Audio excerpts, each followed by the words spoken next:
Gordon Miller called me back in the summer of '91 and asked if I'd be interested in getting involved in a project that the society was trying to put together with the school system at the time. And I came down and talked to Gordon and soon realized this is something I wanted to get involved with.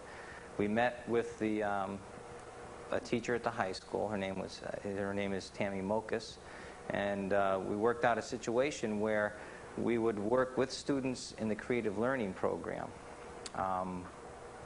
doing archaeology on a particular site in Northford, the Northford section of town. The site turned out to be what was cataloged and studied in the past in town as industrial site number 3. In the fall of 1991 and in the winter and in the spring of 1992, the students did research on the town history. They learned the basics of archaeology, and in the spring we were ready to start digging. And we'll get into what we got involved with when we see the slides. We continued the project the summer of '92, the fall of '92, and then into the spring of 1993. This past fall, we had about 10 students from the high school working with us. So the project was pretty much ongoing for 3 years. The thing that sort of makes the project unique, and the thing that I really like about it, is the fact that it was the first time that a society, a historical society in a particular town, sort of got together with a school system to sponsor this sort of project. The state archaeologist was very interested in it, and Nick Bellantoni, who came down here to speak, I guess, a couple of years ago to you folks. It's a sort of project where you can get students involved in learning about local history at a level that'll maintain their interest, hopefully, and at the same time do a lot for the historical society in terms of merging together their interest. And the bottom line is the town benefits from the whole project. This fall, the spring, hopefully, we'll be working with the students of the 5th grade. Oh, I forgot the name of your school. Northford Intermediate School. We're pretty excited about that, and we're going to hopefully get more of an ongoing project developed, hopefully through their curriculum on early American life. Before we get into the slides, also, I'd like to tell you a little bit about the history of the site, because that's sort of important. The site had been researched, and Gordon had done some digging there in 1975, so we knew the basics of what was going on there. The earliest occupation of the particular piece of property was Phineas Pond, who lived there in the 1740s. He bought it as part of one of the later divisions in town. He turned over the property in the early 1750s to Stephen Todd, who had lived in Wallingford. And when Todd bought the property, there was a house and a barn and something called a shop. It turned out, I guess, that Pond was a cooper, a barrel maker. Stephen Todd then went on to turn the property over to his son Thelis in 1786. And it's at that point that we actually start to pick up documents other than land records detailing what was going on the Todd property. And I think what I'll do is get some slides here that'll hopefully highlight that a bit. So, there we go. All right. Now whoops, that's not going to help. Okay. This first slide is a copy of your Blodgett map that you have here in your society. And it's really sort of difficult to see. But the thing that's of interest for this particular site that we were working on is that there's a designation of a sawmill near the site. And when we first entered into this, we were assuming that there was a sawmill on the site. It turns out now that it's not actually at our particular site, but down the street a little bit along the Farm River, which has a lot of potential in terms of archaeology. It's still there. And we've already talked to the homeowner, and she's sort of agreeable to us maybe taking a look at it. But this is the first reference to a document referencing some sort of industrial or milling activity taking place on the Todd property. And this was under the during the time period when Thelis Todd owned a particular piece of property. Thelis then turned it over to his son Thelis, who gained quite a reputation in town from research that's been done and from past stories as sort of a go-getter. He would go to northern and western New York every fall and bring back a herd of cattle, which he would then sell to local farmers as well as the New Haven markets. And that's sort of an important point because we found what appears to be a lot of archaeological evidence to attest to that sort of thing. At first, we assumed that he was just trading the cattle, but we turned out that these cattle became very important in terms of some of the early industrial production at this particular site. Thelis' son Milo is the person, however, who sort of attracted my attention the most and whose story really sort of typifies what was going on at the site. In the early 1800s, many small farmers and small merchants in Connecticut were starting to become entrepreneurs with the industrialization of America. And as you know, in the history of North Branford here in Northford, the people in this area got into it rather heavily. Down the street a bit from our site and across the Farm River from the Mill Pond Tavern is this particular site, which is, in terms of integrity, one of the most important early industrial sites in the state of Connecticut. This is the Maltby site, Chapman Maltby's factory.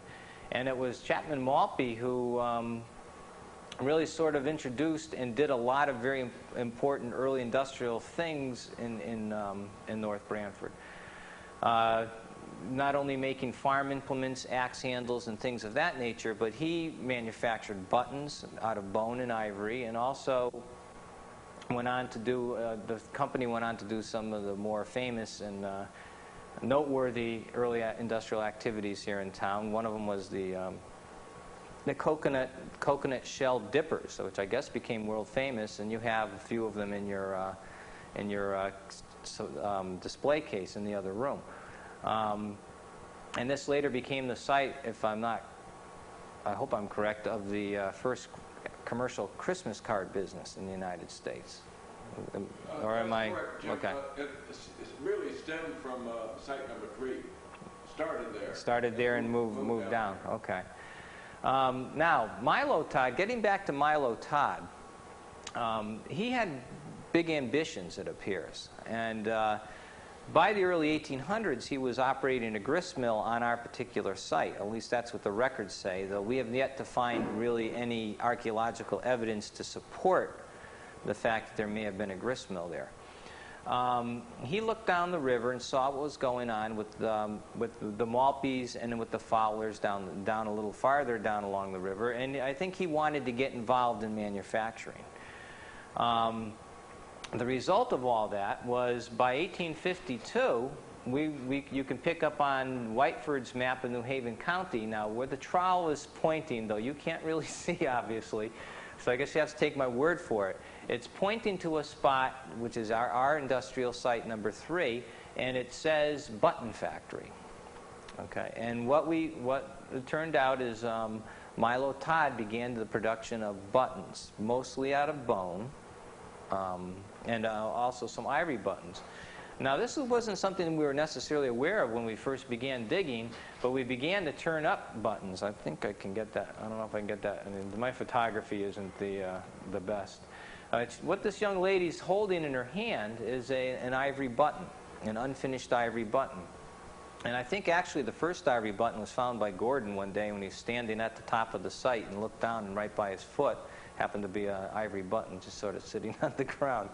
Now, this sort of activity was something that was prevalent throughout Connecticut. The manufacture of bone buttons and implements and combs and things of that nature was really one of the first industrial activities to really take off and become successful in Connecticut. Ivory was introduced and supplemented throughout parts of the state, mostly in the lower Connecticut River Valley. And it was sort of surprising to see ivory buttons manufactured here, but not all that surprising due to the proximity to the lower Connecticut River Valley. These are a couple of the buttons, or some of the buttons we found, which once again I apologize for my photography here. We've since found many more. I think we have a total now of just under 10. And along with the ivory buttons, we found this. Now what you have here is the remnants of a bone button and a bone cutting, where you can actually see how the buttons were cut out. So we had Milo in 1852 on the site manufacturing buttons and other bone implements. We also, in digging, discovered these. These are the remains of cow bones, the knuckles and joint areas which couldn't be used in the manufacture of bone implements, bone buttons and things of that nature. So what we ended up with is quite a few pieces of these just sort of left there for us to pick up. There are other larger sections. Some of these you can actually even see some saw marks and things of that nature as well.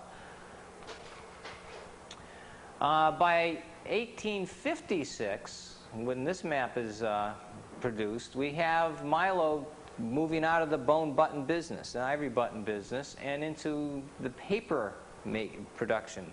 Up on the very top, I guess you probably can't see it, above district number 7, if you follow the road up above the Sawmill River there, you can see where Milo Todd's house is, and also it says paper mill.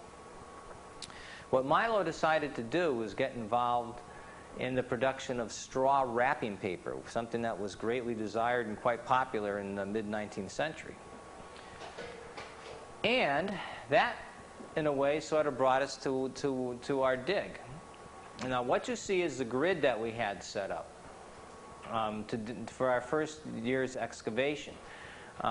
This was the lower part of the mill. To the right-hand side is the stream that would have provided the water power, and above is the other part of the mill, which we'll get into in a minute, which was excavated by Gordon and the other folks of the society back in 1975. In all honesty, it was a rather tough dig, especially for for students who had never actually done much archaeology before. As you can see, it's rubble strewn, and as you also see, it has lots of roots and things of that nature. But the students were really tenacious and really gung-ho, so that really wasn't a factor. We weren't able to excavate quite as much as I would have liked because of the stones. We ended up having to have a situation where we sort of hopscotched between the various squares. And moving the rocks as we could. This is the upper part of the mill, which is above on that hill, which was excavated by Gordon and the Society in 1975. And hopefully we might return here this spring and do a little more work in this area here to kind of collaborate a lot of what we've already found and what they found back then. Oh, incidentally, this area of the mill, however, is much larger. This area is about 30 feet by 90, which was a sizable manufacturing building for its day. The lower section, where we were actually excavating, was 30 by about 20 feet. It wasn't quite as large. And it's sort of backed up by a large stone wall or buttress, which you can see in the background there. Well, this is the only evidence we think we may have found that has to do with straw paper manufacturing. We found many small pieces of this straw. Now, this piece of straw happens to be, or straw or reed happens to be fused to some mud. But that's about it. We really weren't able to find much other evidence in regard to that, which paper obviously would not have survived very, very well.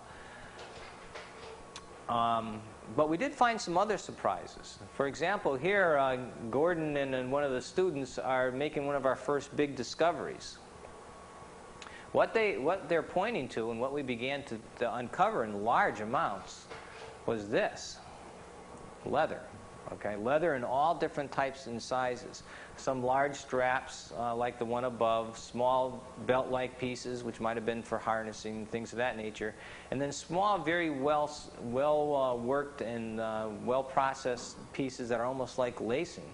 Some of these larger pieces of leather strapping, the largest one that we have is well over 6 feet long, which may have in fact been either for harnesses or for belting for for the drive shafts of water wheel systems.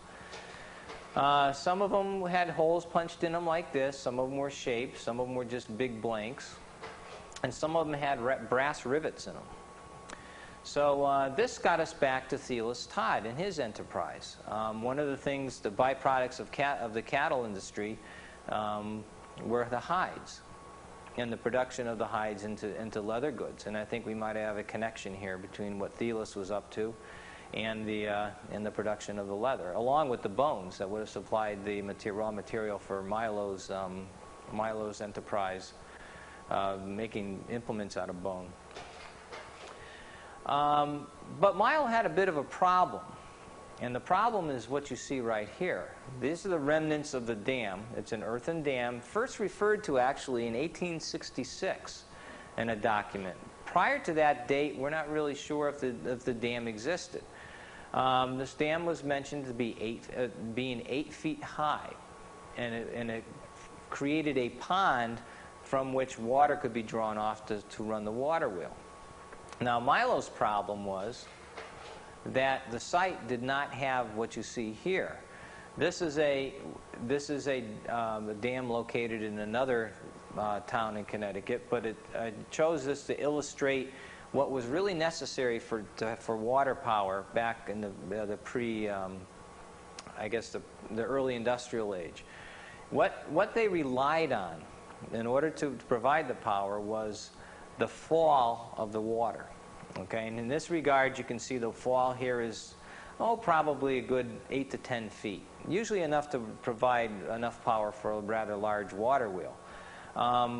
In lieu of a fall like that, very often what many sites would have would be just the flow of the water going by the wheel and actually turning it from underneath. This appears to be what they were doing at this site. And what you see here between the tree and the row of rocks in the middle is what's called the tail race, where the water actually, after it had turned the water wheel, kind of flowed out on its way back into the stream. Unfortunately for Milo, I don't think they couldn't generate enough power by relying on the flow of the water. So what they did was they built that earthen dam with the whole idea of going to a newer technology, which we'll get to in a minute. This big stone buttress here is the site of probably where the earlier wooden water wheel was, which probably looked very similar to this. And the water would have flowed along underneath this water wheel and turned it. This happens to be one from up in Sturbridge Village, which is incidentally from Hebron, Connecticut, by the way.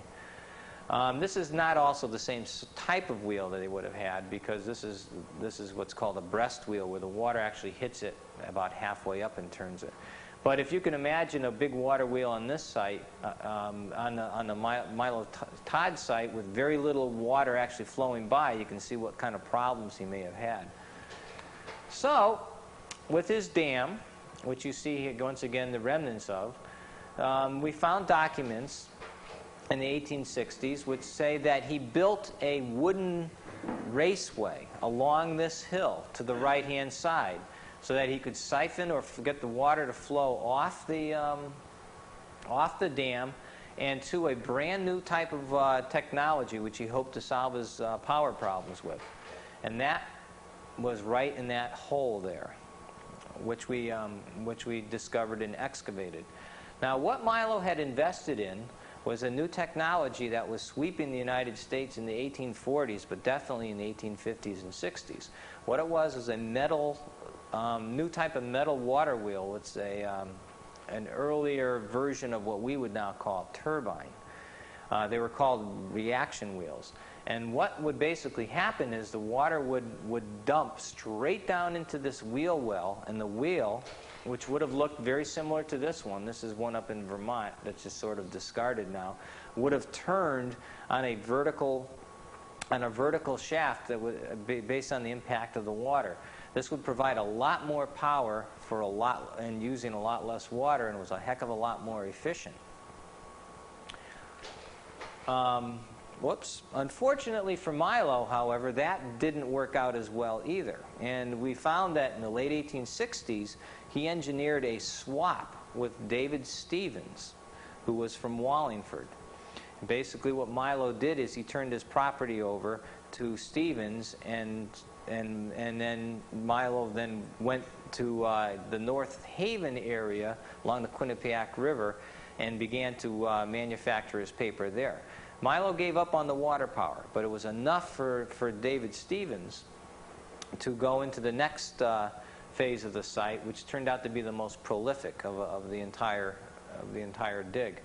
David Stevens had quite a history making and manufacturing cutlery or flatware in the Wallingford area.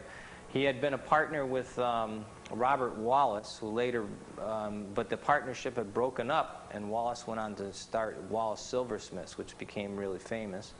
David Stevens came over to Northford and began to manufacture knives, spoons, and forks with the David S. Stevens Company.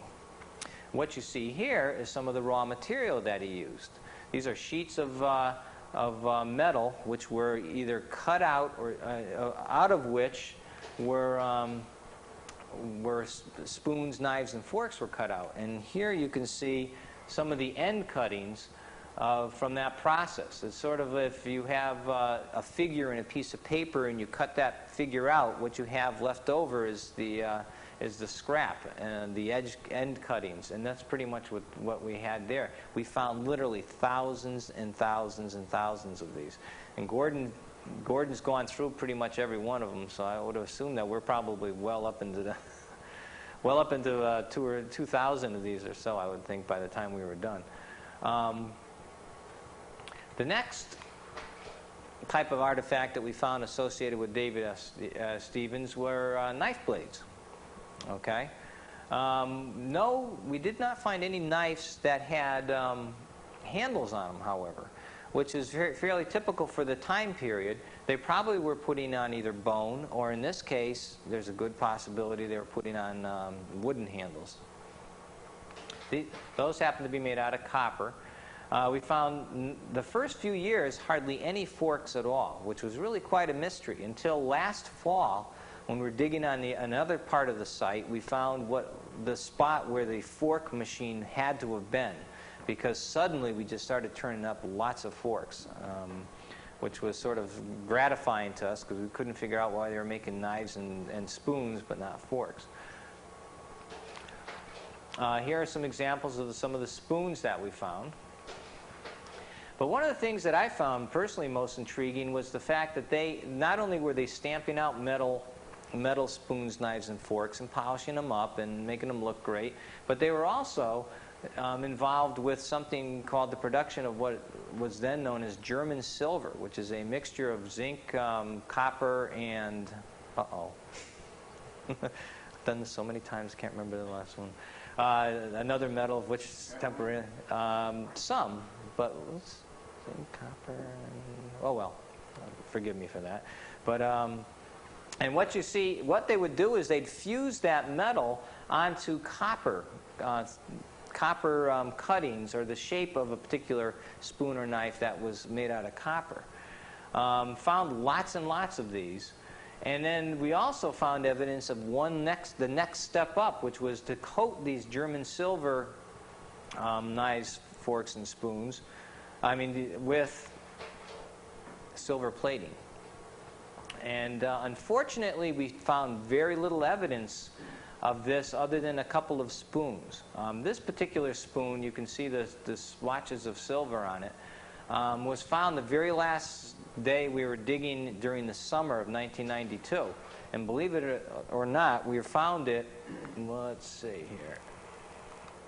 You can see it there in the base of the wheel well. Now, I decided to dig right down to the bottom of the wheel well, and so we were cleaning it out, and it was sort of an interesting digging situation because it was really wet. As soon as we got all the water out and could just look and sort of see what's down there, the water would rush back in. So we just kind of bailed the water out, and there it was, the silver-plated spoon. This was sort of exciting because silver plating was invented in Connecticut, or a process to make it really commercially viable was invented in Hartford by the Rogers brothers. And then spread throughout various other manufactories. Obviously, David Stevens knew about the process. And eventually, this whole process of silver plating cutlery went on to become one of the biggest businesses in late 19th and early 20th century Connecticut. David, as a matter of fact, this company, along with many other companies, including the Rogers Brothers Company themselves from Hartford, eventually merged into one of the largest silver manufacturing businesses the world had ever seen, International Silver, which was based in Meriden, Connecticut.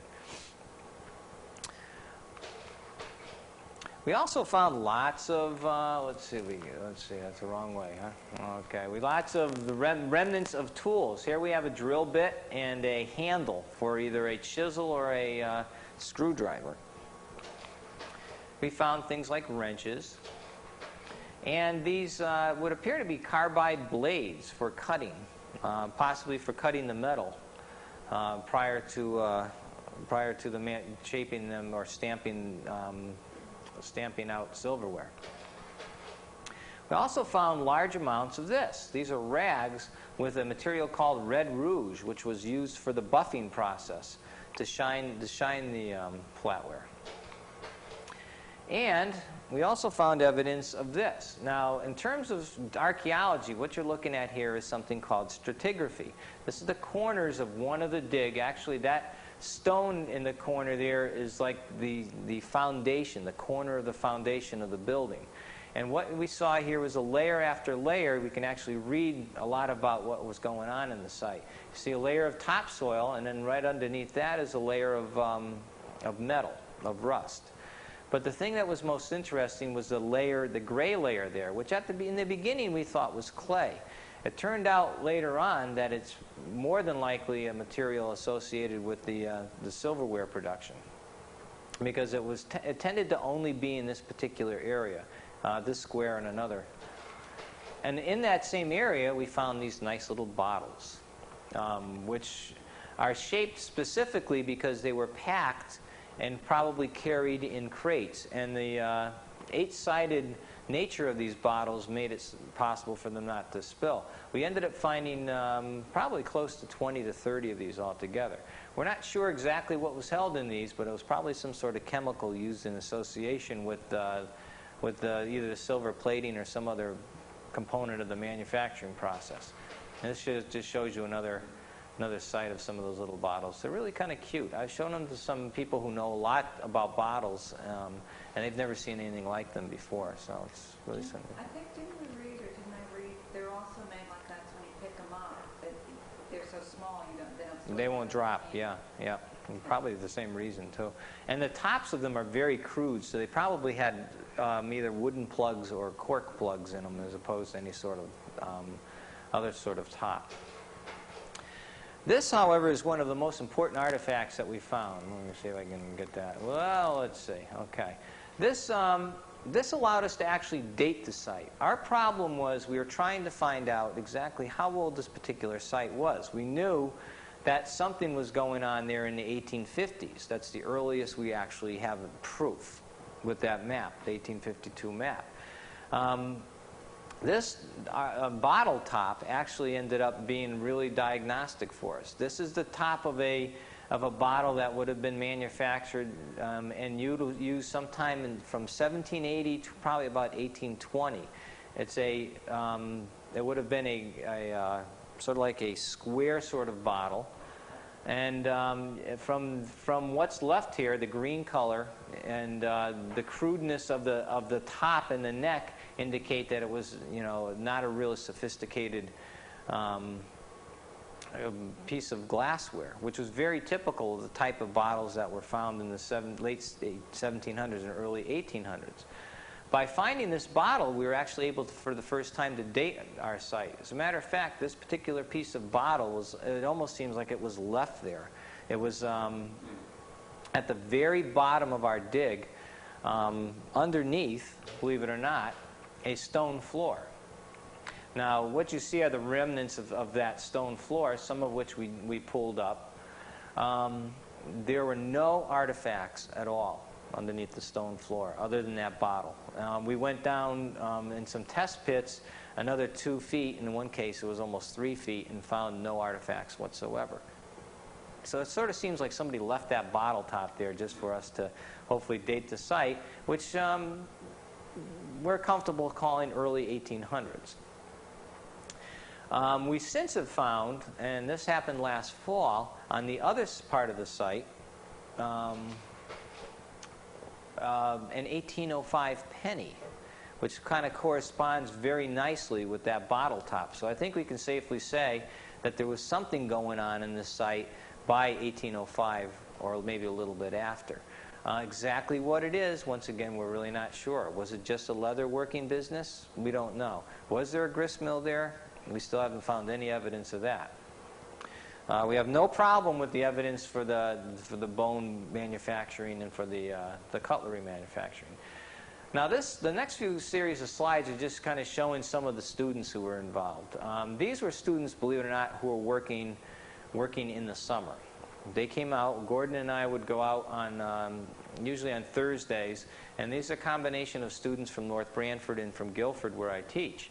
And they were sort of finishing up and working on this particular site. The young lady in the foreground was from Florida, who had come up with a friend and was interested in helping out.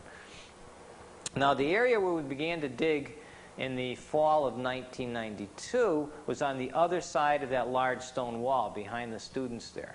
That's the bulwark which would have supported the old wooden water wheel, which would have been over to the right, and you can see the stream in the background. And this is the site where we were working on for the last year and a half. That's on the other side there. It was even a little harder to dig in than the, let's see if I can make that worse or better. I guess that's worse, isn't it? I guess I have to learn how to focus my camera. What we were looking for is evidence of the earlier mill, with the whole idea that this probably was the place where, if there was a grist mill, this is where it would be. All we did was uncover lots and lots of the same types of artifacts. Some of the artifacts were even in better shape than the artifacts from the other side. Lots of leather, lots of bone, lots of cuttings from the flatware business, lots of spoons, knives, forks, but no evidence of a grist mill. We had 2 students picking up a piece of leather. And you can see what they would have to do is get down on their hands and knees and basically scrape with the trowels into the small scoops that we had, and from there put the dirt in a bucket and then sift it out. Here we have a couple of students showing how difficult it actually was to dig here. They actually had to dig around lots of the rubble that had from the collapse of the building. We found evidence the building burned at some point, though we have no record of when that took place, but it was quite conclusive. Lots of charred wood and melted glass, and all the signs of a big building having burned. So these guys are not only dealing with the rocks, but as you can see, in a disturbed site like this, small bushes, roots, poison ivy love to exist, and so they had to dig through all that sort of thing as well. Here, once again, we have a student trying to work around the root as best we could. We try to leave the roots as possible, just from the hope, so that we wouldn't have to damage any of the trees. Sometimes it become impossible and we'd have to cut them out. He's working in the floor area where we found that top of the bottle. And here's a couple other hard-working young ladies just sort of taking a break when I surprised them and said smile. And these 2 young gentlemen hopefully will be involved this spring. They became sort of our stalwarts. They're from the high school in town here. And every time they knew I was taking their picture, they'd ham it up a little bit. And there they go. And of course, not to be outdone there once again. And that's the screen that they would sift the dirt through looking for artifacts. They're doing this along with a student from Guilford. This spot right here was sort of the noteworthy spot for last fall, because this is the place where the 1805 penny was found. And this young lady had a very good knack. Some some people who get involved with archaeology can work, and never really find anything of importance. And it's really frustrating. You feel really bad for them. Some of them, as soon as they stick their hand in the ground, will come out with the most unique thing. And this young lady, Carla, has that knack. Wherever she happened to be digging, something really exciting would happen. And of course, she was the one. She had shown up late that Saturday morning and was only there for maybe 10 minutes when she found the penny. The other students threw her in the stream. And of course, sometimes the work can get a little tedious. And Gordon kept us going when we were all complaining. He'd just say, "Oh, my back, oh, my breaking back," and just try to keep going there. And of course, I just wanted to let you know that the students were out there in all types of weather, including that first year when they surveyed the property in the winter, and did some really nice, came up with some very nice maps, which we still use. So we're hoping that with the addition now of the 5th grade students, we're going to be able to continue this project. This site is pretty much wrapped up at this point, but we've got lots of other projects we're interested in working on in town. And I'm eager to starting our, I guess, would be the 4th year of working with this Historical Society. It's a great project, and I'm really happy to be involved with it. So that's pretty much it, unless anyone has any questions. I'd be more than happy to answer them. So, oh, that's what I like, a good crowd. Okay. So, all right, I think that's the last slide. Yep, it is. Okay. Jim, would there be any evidence of the grist mill possibly in the stream? Well, that's one area that we can look at this point. Very often, parts of the millstone will be found in that area. I was hoping, where we were digging, that we'd just uncover a part of the millstone. Unfortunately, the type of evidence that you would find for grist mill is very meager. If you don't find parts of the millstone or some of the machinery involved with it. So that's one place we could probably look. Finding that in Connecticut, they would make, they could sometimes make rather crude millstones out of local stone. So it could just be sort of turned over, and it's just a matter of kind of picking through and looking. I haven't given up yet. Though there's that one part where I thought it would be located. We ended up going down about 4 feet, and we haven't uncovered that yet. The local history is what says there was a grist mill site. So we're just hoping that'll turn up. But, yeah. Jim, where do you think you'll be digging in the spring? Well, I'd like to possibly go back to that site to sort of finish it. We found a furnace area this fall, which we excavated, and which really doesn't quite seem to fit in. We're not sure if it was actually inside the building or outside the building, so that's something we want to look at. And of course, I'd like to go back up to the top part of that was dug in '75. So we might dig there. A lot of it depends on the type of involvement we have, with the fifth grade and how many students, that sort of thing. Because we have to take into consideration one of the things that's sort of important to remember is it's on Route 17, and it's sort of hard to get to, and it's a very busy road. So we have to be careful of that sort of thing. So we may go to the Todd sawmill area, which would be a lot of fun to work to. So we'll sort of play it by ear at this point. So. But you've got plenty of wonderful sites in town, including one of the students from the high school was sort of scoping out the axe factory, which is one of the earlier main. I went down there, and I think there's evidence of a turbine. Oh, good. Production there.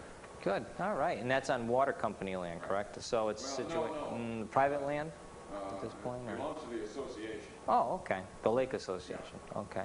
So that's another possible site. But where we would really like to get involved is that Maltby site across from the Mill Pond Tavern. That's a wonderful, wonderful place.